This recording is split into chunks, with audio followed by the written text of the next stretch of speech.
Morning everyone, it's Saturday morning and Purple Rain came out yesterday, the reissue, as I'm sure many of you are aware. Now I did put someone else's unboxing video up on SDE a couple of days ago, but I thought it'd still be worthwhile doing a full SDE TV version. So here we go, this is Purple Rain. This is what they were calling in the press release the deluxe expanded edition. Now this is a 4-disc set. It's notable that in the on the sticker at the front they're actually calling this an ultimate collector's edition. So not to nitpick, but they call it two different things. Whatever you call it, whether it's ultimate collector's edition, whether it's deluxe expanded edition, this is a 3 CD and 1 DVD set. Disc 1 is the 2015 Paisley Park remaster, which has never been issued before. CD 2 is the disc probably most of interest because it's a disc of unreleased tracks from the vault, previously unreleased songs. The third CD is full of single edits, B-sides and a few remixes, a few extended versions. And then there's a DVD of Prince and the Revolution playing live, which has previously been out on VHS but never been on DVD. And to top things off, this comes with a 36-page booklet. So the first thing that's good is all this blurb about what's inside is on a sticker. They haven't put it anywhere on the cover, and again same thing with the parental advisory sticker, so that's very good to see. Just put this to one side. So yeah, it's a 4-disc set. It comes in relatively modest packaging. We'll see in a minute. This unfolds. It's a kind of 8-panel digipack, I think. The front cover looks fabulous with this kind of silver effect. If I shine it into the light, you'll see there. Looks very classy. They've done a very good job. The image is pin sharp. As is often the case with these things, they've had to crop slightly the image because this is no longer fitting on a square format. This digipack isn't square, so they've had to zoom in slightly. Only a minor thing, but annoys me a little bit when they muck around with stuff like that. So that's the spine. And the full track listing is on the back here. Can be a little bit hard to read, but I mean it's reasonably clear. The DVD, you'll notice, is region free and it's NTSC, so it doesn't matter where you buy this from or where you are in the world, you should still be able to play it. Okay, this isn't, by the way, this isn't a review of the album. This isn't a review of the reissue. I'm not going to analyse all the bonus tracks. I'll probably try and do something early next week to review this in full. I think it's a bit unfair to try and do it so quickly without digesting the contents. So this is really just a look at the packaging and what we think of it. So as you will see, this opens out into an 8-panel package. Really classy photography. I mean, I wasn't really that familiar with these images. I don't know where they've been published before. So as you can see, this unfolds into an 8-panel digipack stroke card wallet. So I don't think technically you would describe this as a digipack because the discs slide into card pockets. They don't sit on top of plastic trays. All this looks good. A nice touch having the purple background, obviously. Here we've got the flowers that are used on the front. Now the discs themselves, if you've had this kind of packaging before, it can be a little bit tricky to get out. I'm just going to put this down for a second. In here is CD 1. So this is basically the original album. There's no bonus tracks appended. It's just the album itself, the 2015 remaster. So that's what that is. So that sits in here. All the discs have very similar designs. So this is from the vault and previously unreleased. And this has all the unheard stuff. So this is the juicy disc, if you like. This slots in here. And CD 3 is all the single edits and all the B-sides. Now I know some of you don't like having to slide discs in and out without protection. People do complain about discs being scratched, but I've honestly never had a scratched CD by sliding it in and out of a card. I've also never had any problems playing CDs back if they've got a slight scuff on them. So I don't have a particular issue with this. I wouldn't say it's the ideal choice, but I don't mind it too much. One of the problems though is this wallet here. So this houses the DVD. There's the DVD. However, it also holds the booklet. Now the problem is, in order to hold the booklet and the disc, this pocket is slightly enlarged. So what that means is when you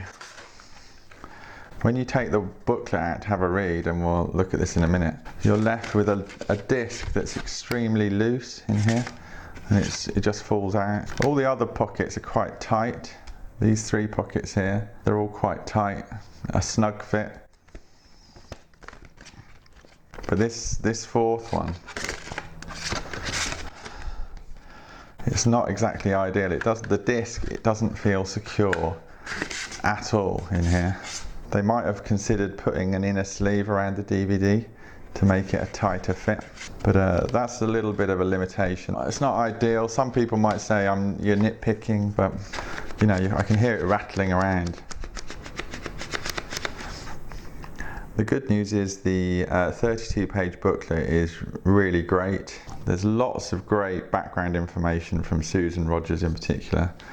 So there's some opening pages here where she talks about memories of specific periods of time. So summer 1984, Christmas Eve 1984. Obviously it's all related to the Purple Rain era, of course. So it's quite kind of touching, quite moving, the remembrances from Susan Rogers at the beginning. One of the best aspects to this booklet is the Revolution, who go through the whole album track by track here. Quite a lot of detail about who did what and how things came about. And they go through every album. There's some more photography here from that same session. So it's kind of exactly what you'd want. It's very in depth. It's quite enlightening in places. The lyrics follow.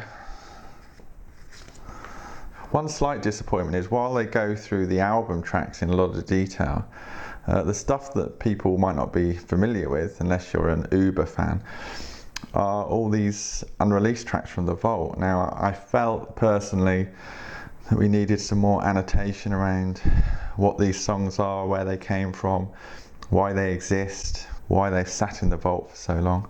We do get some credits, we get some dates about when things are recorded, but that's about it. So I feel that's a little bit of a missed opportunity. Here we've got the single sleeves of the singles. This is for disc 3 with all the single edits and the extended versions, and just some reissue credits at the end, and that's it. But overall, much better probably than expected for the booklet. And as I say, that slots back in here. Now this reissue is so cheap. I mean, yesterday it went down to £17. It had been, I think it started off at 24, went down to sort of 21.99, went down to 19.99, and was available yesterday, and presumably it's still available today for £17. You could argue it's slightly immune to criticism, the packaging and the presentation at that price, and you'd probably have a point. But I thought it was definitely worth looking at what Warner's might have done, what the alternatives were for packaging a 4-disc deluxe set. So I'm just going to quickly run through and do a bit of a here's what they could have done. Now, the Jethro Tull deluxe editions have won great acclaim by fans. These are released on Chrysalis, but Warner's own Chrysalis, so these are effectively Warner releases, just like Purple Rain, so it's part of the same family. But these 4 discs sit in kind of digipack trays. This is obviously a book style packaging, but the book, you can see this booklet here. It's a larger format, it's easier to read, but there's a lot more detail and more photography, more variation, essays, etc. So 4 discs, a lot of pages in the booklet. And the other thing about this is it's not that much more expensive than the Prince one, so this isn't £40 compared to 20. These are available for sort of £22. Sometimes they dip below 20. So that would have been one option. Similar but different option would be the book packaging, but with discs that slide in and out. So this is Paul McCartney's Good Evening New York. This is from 2009, I think. This was the limited edition version, so this comes with 4 discs. A similar kind of thing. There's the second disc sits in this kind of folio. Then you get however many pages content.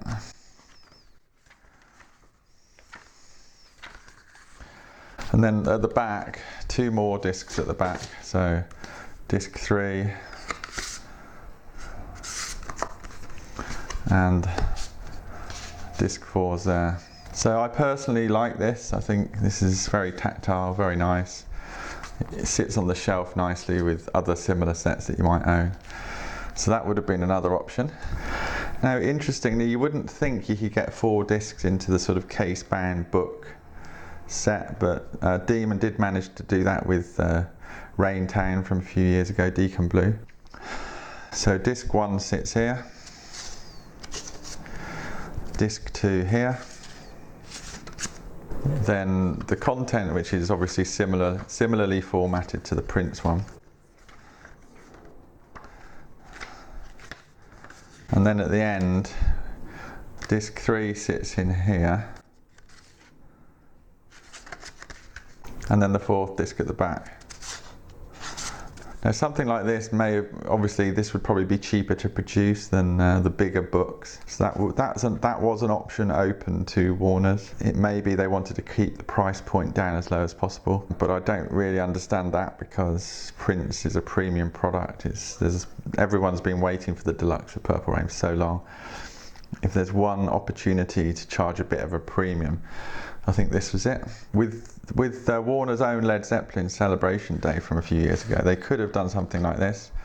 Outer slipcase, and then this is proper digipack packaging. So this opens up. So you've got 4 discs here. People that worry about discs being scratched would have liked this option because all the discs sit in plastic trays. And the other thing about this is you don't have a disc with a booklet. The booklet sits here. This is actually like a 10-panel digipack. So the booklet in this one, it doesn't have to share space with the disc, which means you wouldn't get that problem with Purple Rain where the disc falls out. So this is a good option. The other advantage with this option is shelving in store. Both of these options, they fit in traditional shelving, so you don't. I know some record companies might worry about retailers not being able to house the product because it's too big to sit in normal CD shelves. So these two wouldn't have had that issue. This was something Salvo did a few years ago, Jerry Lee Lewis. So you got 4 discs sitting in that kind of presentation. Interestingly, this version doesn't have those annoying clips at the bottom that always break. The clips are here at the side actually, so you push them and then push them back in. And the booklet here comes there, it just slots in. So the Prince, you could have had this booklet full of content and pretty nice set.